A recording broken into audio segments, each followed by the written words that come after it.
Hey guys, a lot of you guys have asked how I put things in the oven, so I want to show you how I do.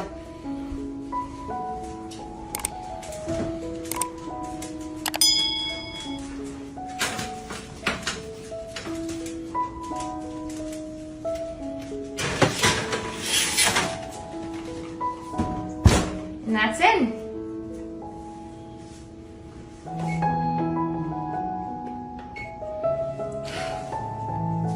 Hey guys, so now I'm going to show you how I take things out of the oven. So I hold like a non-slip oven mitt like this, chin, and make sure the hand is fully covered.